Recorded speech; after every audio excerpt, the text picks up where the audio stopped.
बिस्मिल्लाहिर्रहमानिर्रहीम। आज एक नई वीडियो के साथ आपकी खिदमत में हाजिर हूँ। तो आज की इस वीडियो का टॉपिक जो है वो टॉक्सन के ऊपर है, यानी कि मुर्गियों के अंदर जो जहर हो जाता है, उनके जिस्म में जो जहर पैदा हो जाता है, टॉक्सन की शिकायत हो जाती है। उस सूरत में उनके मुंह में छाले वगैरह निकल आते हैं।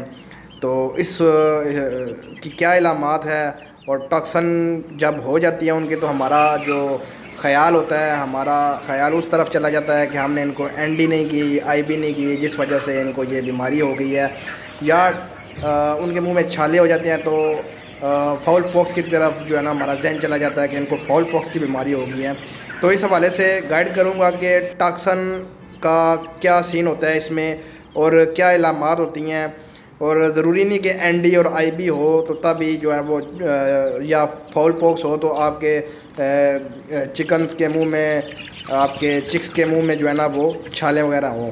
इससे पहले जिन दोस्तों ने मेरा चैनल सब्सक्राइब नहीं किया, उन दोस्तों से गुजारिश है मेरा चैनल सब्सक्राइब करें, लाइक करें एंड शेयर करें। इस चैनल में आपको तमाम तर जानवरों परिंदों के हवाले से गाइड किया जाएगा, उनकी खुराक के हवाले से, उनकी बीमारियों के हवाले से, उनके रहन सहन के हवाले से। तो बात कर लेते हैं टॉक्सन की। टॉक्सन क्या है? जब आपका परिंदा जो है ना वो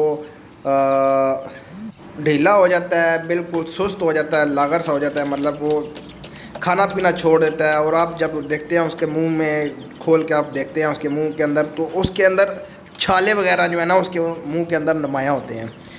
तो ये एक टॉक्सन की भी जो है ना ये वजूहत होती हैं। ज़रूरी नहीं NDIB या इस तरह का फाउल पॉक्स का कोई हमला हुआ हो, ये टॉक्सन होता है। टॉक्सन जब आपके जब आपके चिकन के जिस्म में जो है ना वो जहर पैदा हो जाता है, तो उसकी वजह से, इस जहरबात की वजह से आपका जो चूज़ा है, आपका चिक्स है, वो सुस्त हो जाता है, मुंह में उसके जो है ना वो छाले वगैरह निकल आते हैं, खाना पीना छोड़ देता है।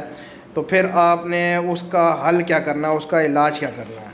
इलाज के दो तरीके मैं आपको बता देता हूँ कि एक कॉपर सल्फेट इस्तेमाल करना, नीला थोता उसके बोलते हैं। नीले कलर का वो एक पाउडर होता है, उसको आपने पानी में मिला के जो है ना वो अपने चिकन्स को, अपने चिक्स को देना होता है। इसकी मिकदार कितनी होती है, इसको कैसे इस्तेमाल करना है, ये भी मैं आपको बता देता हूँ। 1.5 किलोग्राम में आपने आधा ग्राम जो है वो सिर्फ कॉपर सल्फेट इस्तेमाल करना है। कॉपर सल्फेट आपको आराम से वेटनरी स्टोर से आप जाएंगे, उधर से आपको आराम से मिल जाएगा। तो उसको आप में पानी में डाल के, आपके पास शावर होना चाहिए। जो आप बाल कटवाने जाते हैं तो उनके पास शावर होता है, पानी जो आपके सर पे वो स्प्रे करते हैं, उस तरह का शावर होना चाहिए। तो वो आपने उस खुराक के ऊपर आपने जो है ना वो उसको स्प्रे करना है। 3 मरतबा अच्छे तरीके से स्प्रे करके उस खुराक को अच्छे तरीके से आपने मिक्स कर देना है, और फिर आपने अपने चूज़ों को देना है, अपने चिक्स को देना है।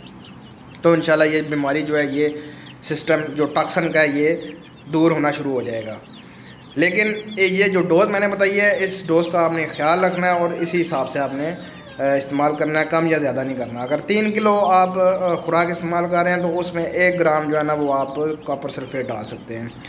तो ये कॉपर सल्फेट आपको वेटनरी स्टोर से आराम से मिल जाएगा। दूसरा तरीका ये है कि आप अंगूरी सिरका ले लेते हैं, सस्ता ये एक तरीका है। अंगूरी सिरका ले लेते हैं और उसमें आपने 1 जो किलोग्राम खुराक है उसमें आपने 4 सीसी ये अंगूरी सिरका इस्तेमाल करना है। उसको आपने इसी तरह खुराक के ऊपर स्प्रे करना है 3 मरतबा, और उस खुराक को अच्छे तरीके से आपने मिक्स करके अपने चिक्स को, अपने चूज़ों को जो है ना वो आपने फीड करा देना है। इससे टॉक्सन जो है ना वो जहरबात जो है वो ख़त्म होना शुरू हो जाएगा उनके जिस्म से, और जो उनके मुंह के अंदर जो छाले वगैरह बने हुए हैं वो ख़त्म होना शुरू हो जाएंगे, और आपका जो परिंदा है वो दोबारा खाने की तरफ, और उसका मैदा सब कुछ जो है ना वो सेट हो जाएगा, और दोबारा वो अपनी ओरिजिनल कंडीशन में आना शुरू हो जाएगा। तो जो भी खुराक आप इस्तेमाल करते हैं, फीड इस्तेमाल करते हैं या घरेलू पैमाने पे जो आप खुराक अपने परिंदों को देते हैं, उन दोनों में आप जो है ना इसी तरह आपने मिक्स करके, पानी का स्प्रे करके, ये जो डोज बताई है ये डाल के उसके ऊपर स्प्रे करके आपने जो है ना वो अपने चिक्स को, अपने चूज़ों को खिलाना है। मतलब फीड में भी आप इस्तेमाल कर सकते हैं, और घरेलू पैमाने पर जो आप घर में जो होममेड खुराक होती है, होममेड फीड होती है, उसमें भी आप इसको इस्तेमाल कर सकते हैं। इससे ये होगा कि आपका परिंदा जो है ना वो फिर सेट होना शुरू हो जाएगा। और ये जो जहरबाद है, इसका पोस्टमार्टम वगैरह करके भी देखें ना आपको, तो फिर उनके फेफड़ों में आपको फ़र्क नज़र आएगा। जिसको टॉक्सन हुई होती है उसका फेफड़ा बिल्कुल छोटा सा हो जाता है, और उसका पोटा में जो है ना पोटे में भी काफ़ी फ़र्क होता है। एक सेहतमंद परिंदे में और जो जहरबाद वाला होता है उसमें काफ़ी फ़र्क आपको नज़र आता है। लेकिन वो पोस्टमार्टम तो आप दिखा नहीं सकते इस वीडियो में, तो इस सिलसिले में मैंने आपको एक वीडियो दी है। उम्मीद करता हूँ आपको आज की ये वीडियो अच्छी लगी होगी और समझ भी आई होगी। तो मेरे चैनल को लाइक करें, शेयर करें एंड सब्सक्राइब करें। मिलते हैं नेक्स्ट वीडियो में। अल्लाह हाफिज़।